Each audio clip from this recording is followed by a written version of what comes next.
Welcome guys, एक बार फिर से स्वागत है आपका हमारे चैनल में, जहां आज हम एक्सप्लेन करने वाले हैं गिल्टी माइंड सीरीज के 3rd एपिसोड को। और आपने अभी तक बाकी के एपिसोड नहीं देखे हैं तो आप उन्हें भी जाकर चैनल पर देख सकते हैं। वीडियो को शुरू करते हैं, लेकिन उससे पहले वीडियो को लाइक कीजिए और चैनल को सब्सक्राइब कीजिए ताकि आपको इसी तरह के लेटेस्ट और फ्रेश कंटेंट को यूट्यूब पर सर्च न करना पड़े। तो चलिए शुरू करते हैं आज का एक्सप्लेनेशन। 3rd एपिसोड की स्टार्टिंग में हमें आड़ेगांव नाम का एक गाँव दिखाया जाता है जहाँ पर सूखे की समस्या है। लोग वहाँ पर पानी के लिए तरस रहे हैं। उनके पास पानी का आसरा सिर्फ एक कुआं ही है। यहाँ पर एक औरत देखती है कि उसका बच्चा आजू बाजू कहीं भी नहीं दिखाई दे रहा है, और जब कुएं का पानी लाल होने लगता है तो उन्हें पता चलता है कि उसका बच्चा कुएं में गिर चुका है, जिससे वह औरत बहुत रोती है। आगे अड़े गांव में ही टेस्टी कोला प्राइवेट लिमिटेड दिखाया जाता है, जहाँ पर टेस्टी कोला नाम की कोल्ड ड्रिंक्स बनती है और उसी के सामने गाँव की एक भीड़ इकट्ठी होती है। वह लोग उस प्लांट का विरोध कर रहे थे क्योंकि उसी की वजह से उनके गाँव में सूखा पड़ा है। आगे उन्हीं में से एक आदमी गोबर को उठाता है और उनके पोस्टर में दे मारता है,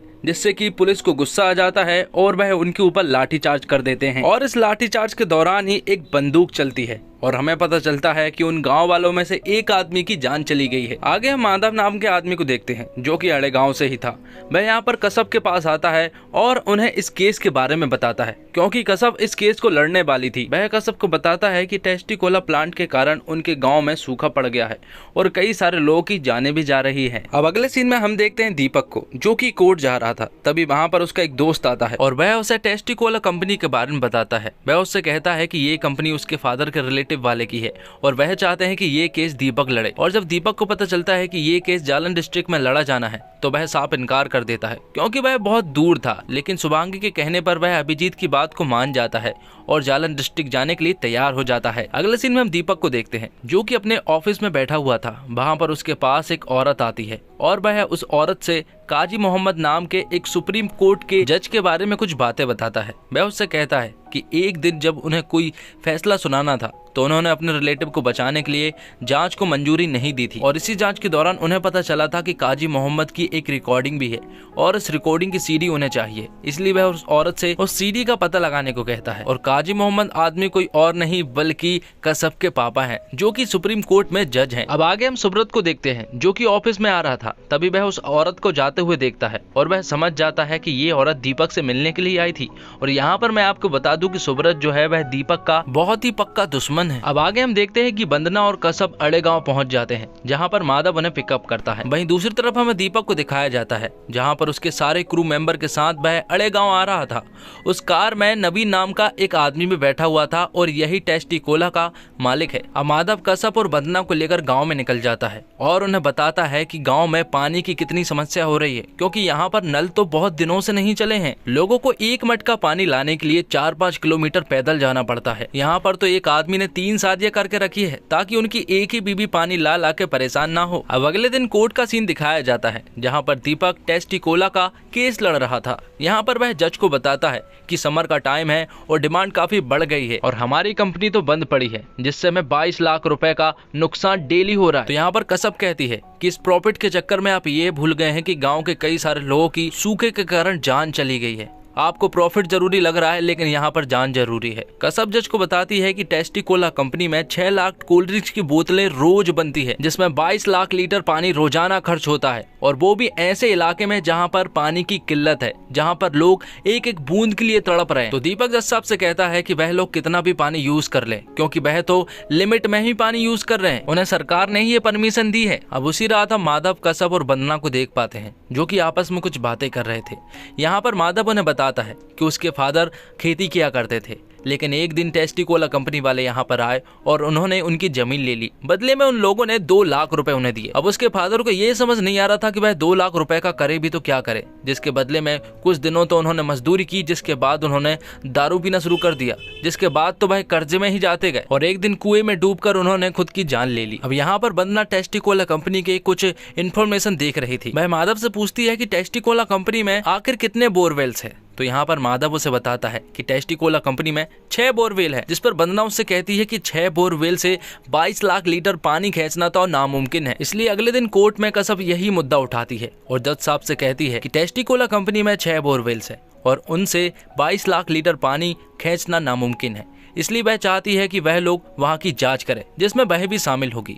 इसलिए वह लोग टेस्टी कोला कंपनी जाती है और वहाँ पर वह सभी चीजें चेक करती है वहाँ पर उन्हें 6 बोरवेल से दिखते हैं और यहाँ पर उन्हें कुछ समझ नहीं आ रहा था कि आखिर वह लोग 6 बोरवेल से 22 लाख लीटर पानी कैसे खींच सकते हैं। यहाँ पर वह माधव से कहती है कि उन्हें ऐसे आदमी की तलाश है जो कि टेस्टिकोला कंपनी में पहले काम कर चुका हो और जो कि यहाँ की सारी इन्फॉर्मेशन हमें दे सके। तो यहाँ पर माधव उन्हें केदार नाम के आदमी के बारे में बताता है जो कि अब गांव में नहीं रहता है, वह अब दूसरे गांव में रहने लगा है, इसलिए वह उसके पास जाते हैं और अगले ही दिन उसे कोर्ट में खड़ा कर देते हैं। जिसके बाद कसब उससे कुछ सवाल पूछती है। वह उससे पूछती है कि टेस्टिकोला कंपनी में आखिर कितने बोरवेल की जरूरत पड़ती है। तो यहाँ पर केदार उन्हें बताता है कि 6 बोरवेल की और 10 बोरवेल वो भी जो कि पैनल में छिपे हुए हैं। वह कसब को बताता है कि उन 10 बोरवेल की सिक्योरिटी गार्ड की पूरी नजर रहती है और वह उन्हीं की निगरानी किया करते हैं। ये बात सुनने के बाद दीपक भड़क उठता है और वह नवीन से कहता है कि उसने इतनी बड़ी बात उससे क्यों छुपाई, जिस पर नवीन उससे कहता है कि उसे ऐसा लग रहा था कि ये बात बहुत ही नॉर्मल है, इसलिए उसने ये बात उसे नहीं बताई। अगले सीन में हम देखते हैं कि कसब और वंदना अपने घर पर कुछ काम कर रही होती है। तभी अचानक बाहर से कोई उनकी घर की तरफ पत्थर फेंकता है जिससे वहां का कांच टूट जाता है और वह तुरंत ही जब उस आदमी को पकड़ने के लिए जाते हैं तो वह आदमी उनसे कहता है कि तुम लोग बहुत ही गलत कर रही हो, क्योंकि जिस टेस्टिकोला को तुम बंद करवाना चाहती हो उसमें गांव के कई सारे लोग जॉब करते हैं और उसी के कारण उनका घर चलता है। जिस टेस्टिकोला को तुम फ्रॉड समझ रही हो उसी के कारण यहाँ पर हॉस्पिटल बन पाया है, यहाँ पर डॉक्टर आते हैं, यहाँ पर स्कूल बना है, हमारा गांव डेवलप हो रहा है। और उसी रात हम दीपक और शुभांगी को भी देख पाते हैं जो कि आपस में काफी क्लोज आ चुके थे। अब अगले दिन कोर्ट में फिर से दीपक जज से कहता है कि हमारी टेस्टिकोला कंपनी पेनाल्टी भरने के लिए रेडी है, लेकिन हमारी ही कंपनी क्यों, यहाँ पर कई सारे किसान ऐसे भी हैं जो कि जरूरत से ज्यादा पानी खींच रहे हैं, इसके बावजूद उन्हें कोई पेनाल्टी नहीं दी जाती और साथ में उनका तो बिल भी माफ होता है। तो कसब जज से कहती है कि ये केस टेस्टिकोला कंपनी के बारे में है जो कि जरूरत से ज्यादा पानी खींच रही है, ना कि किसानों के बारे में। अगले सीन में हम एक आदमी को देखते हैं जिसे दीपक ने कटघरे में पेश किया था जो कि कृषि का एक अधिकारी है। वह उनसे पूछता है कि यहाँ पर सबसे ज्यादा खेती किस चीज की होती है। तो वह आदमी दीपक को बताता है कि यहाँ पर सबसे ज्यादा गन्ने की खेती होती है। साथ में दीपक जज साहब से ये भी कहता है कि गन्ने की खेती एक ऐसी खेती है जिसमें सबसे ज्यादा पानी यूज होता है। दीपक जज से कहता है कि क्या प्लांट को बंद कर देने से रातों रात सारी समस्या ठीक हो जाएंगी? नहीं, बल्कि यहाँ पर समस्याएं बिगड़ जाएंगी, क्योंकि प्लांट बंद हो जाने के कारण यहाँ के लोगों की नौकरी चली जाएगी। गांव के हॉस्पिटल, स्कूल, सारी चीजें बंद हो जाएंगी जो कि प्लांट चला रहा था। अब ऐसे में एक गलती सुधारने की बजाय अगर हम पूरे डेवलपमेंट को खतरे में डालेंगे तो ये एक बहुत बड़ी गलती होगी। अब जज फैसला सुनाती है और कहती है कि टेस्टिकोला कंपनी ने अपनी गलती मानी और उन्होंने एक एफिडेविट भी उन्हें दिया। और अब बात है डेवलपमेंट की, तो अगर टेस्टिकोला कंपनी को बंद किया जाता है तो यहाँ के सारे लोगों की नौकरी तो जाएगी और डेवलपमेंट भी पूरी तरह से बर्बाद हो जाएगा। इसलिए अगर कसब जी को लगता है कि ये गलती वह दोबारा कर रहे हैं तो वह कोर्ट फिर से आ सकती है। और यहाँ पर हमें पता चलता है कि कसब फिर से केस हार चुकी है। अगले सीन में हम देखते हैं सुब्रत और रिया को जो कि टॉकीज में पिक्चर देख रहे होते हैं। यहाँ पर सुब्रत रिया से कहता है कि उसे वो सीडी मिल गई है जो कि दीपक को मिलने वाली थी और उसे अब वो सबूत भी लग जाएगा। और इसी के साथ एपिसोड नंबर 3 खत्म होता है। तो दोस्तों उम्मीद करता हूँ आपको ये वीडियो पसंद आई होगी। अगर आपको वीडियो पसंद आई हो तो वीडियो को लाइक कीजिए और चैनल को सब्सक्राइब कीजिए ताकि आपको इसी तरह के लेटेस्ट और फ्रेश कंटेंट मिलते रहें। और बाकी के एपिसोड भी चैनल पर डाल दिए गए हैं जिन्हें आप जाकर आसानी से देख सकते हैं। मिलते हैं अगले एक और एपिसोड के साथ, तब तक लिए जय हिंद जय भारत।